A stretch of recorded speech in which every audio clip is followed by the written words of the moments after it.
Hello, friends. So grateful to see you stop by. Thank you. I'm Coach Therese from Masoma Seeds. Masoma Seeds is the African channel where we empower our people to use their gifts, their talents, their mind to create a legacy long after they've left, to create generational wealth that others can benefit from and ensure that it continues to survive. As a coach, as an African child, I look around me, I see how we have all these great inventions and very few are attributed to our people. And that's what makes me wonder, like, don't we have things that we can do? Are we really like backward? But then what I realized was that we do have the same gifts, the same talents, the same dreams. We are all the same. But somehow there's something missing. Steve Biko, the great South African apartheid activist, he once said something that got me thinking and which got me into what I'm doing. You know, Steve Biko said, the most potent weapon in the hand of the oppressor is the mind of the oppressed.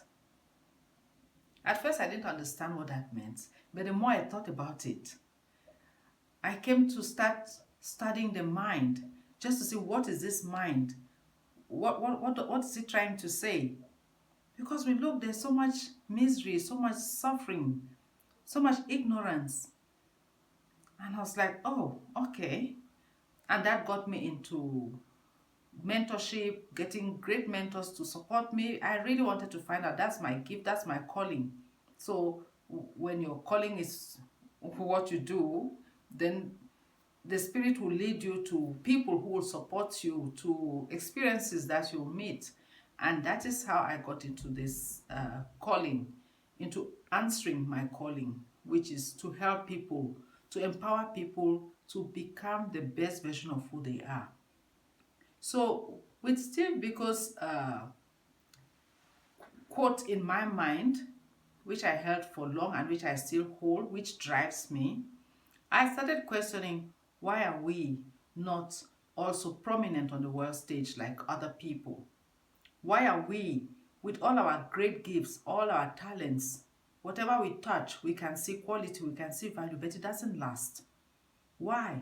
Then we end up consuming from other people and not really creating things that can also last, like what we enjoy. So that got me to do my research. And today I want to tell you a bit on one of the pillars of our foundation, our philosophy. So Masoma seeds. Masoma means gratitude. And seeds, obviously if you have a seed, we all have one seed. And when we plant that seed, it should produce lots and lots of other seeds. So through gratitude, we can get anything we want. And I mean that literally, not figuratively. Gratitude is so powerful. Just saying thank you. Just looking around you and just feeling blessed that you're alive. That you can see, you can hear, you can enjoy all the beautiful things around. That is gratitude. But then, Masoma is just one part of the pillar. There is Ubuntu. In another video, I talk about Ubuntu. And the third pillar is Mhlaba. Mhlaba, pronounced Mhlaba, spelled M-H-L-A-B-A, Mhlaba. Mhlaba is a word of Swazi origin, okay? And it speaks to this philosophy because Mhlaba means of the earth. Think of the earth. The earth knows no distinction of person, no distinction of class, of race, of gender, of status. We all came from the earth. We all go back to the earth. When we see, everything we get comes from the earth, from one source. The trees we have, the birds we see, the plants around us, it's all from the earth.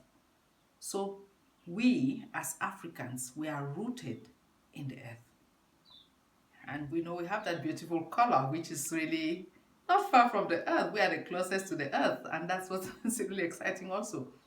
So Mhlaba is something that's really close to my heart.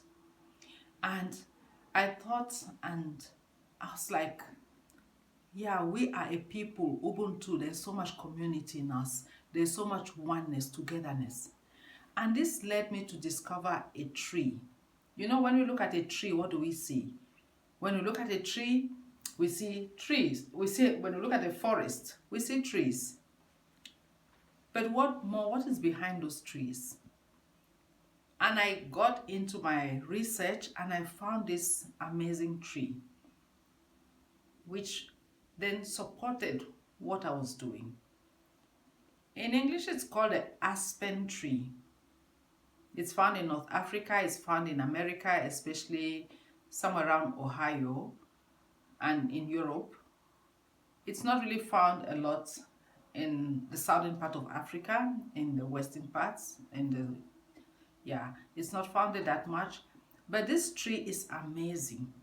In science, it is called Becca rucavina.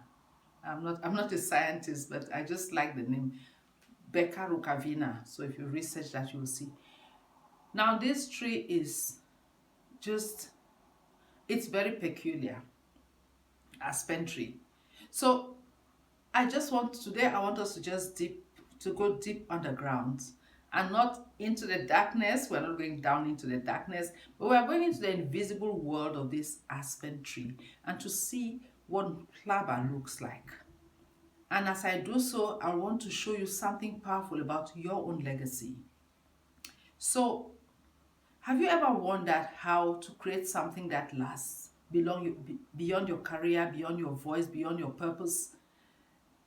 If you have wondered how to do that, then this video today is just for you. Then you are right on time. Okay? So, the aspen tree, it's not just a tree. It's a system. It's a system because when you look at the aspen tree, you see one tree. But it's actually a group of separate trees, which is actually one massive organism. They're all connected to a single root system. It's one root, many expressions, and even if the tree falls, the roots live on and they sprout even more. It's a very interesting concept. And I looked at this and I looked at our African community, how one person rises, and then we have all those generations of people, the children, the uncles, the grandparents, the wives, the aunts. That is Africa. From one ancestral name, a surname, and the surname builds around that. So this aspen tree is a system, and that's the type of system I'm talking about. That's what succession and continuity will look like. So what do you build beneath the surface, beneath what we all see? What is your mindset like? What are your values like? What are your habits like? That is what will become the roots that will feed everything and everyone after you have gone. The world will see your branches, but you build your legacy in the roots. And the aspen tree, something interesting also is it can last. Actually, there is one which is like the single biggest organism in the world on earth. It's lived for about 80,000 years.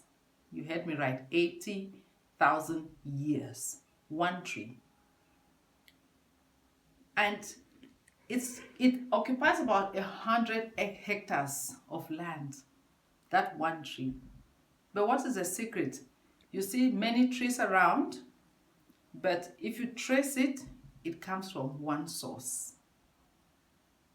That is what legacy building looks like. It's a system. Earthquakes will come, fires will come, but the one tree will die, another one will rise in its place. So I hope you're understanding succession and continuity. So there's something, and it's always growing and sprouting. If there's a fire, it burns everything, but then in fact, they grow faster after a fire. So I just want you to think about, are you growing yourself as an aspen tree? What values are you modeling that others can take root in? Are you cultivating roots that are really deep, or are you just chasing branches? You know, there's this African proverb. It says, when the roots of a tree begin to decay, it spreads death to the branches. So today I just want to invite you to think about yourself. What roots do you have? Whether you're an entrepreneur, a mother, a CEO, a minister, a president, what roots are you planting? How deep are those roots? Is it like the aspen tree? Or are you just giving us what we see, and if that is gone, then there is no you? So if your foundation is not strong, nothing will grow from that. Look at your values, look at your dream, look at your mission, empower people to continue. So today I just want to invite you to stop and ask yourself, what am I building underground? What am I building underground? Who am I mentoring? What systems, what beliefs, what support structures am I leaving behind? So that's enough for today. I thank you so much for stopping by. Please remember to like, to subscribe, to share, and yeah, press that subscribe button so that you can get our notifications whenever we have new content. Thank you so much, and I'll see you in the next video. Bye.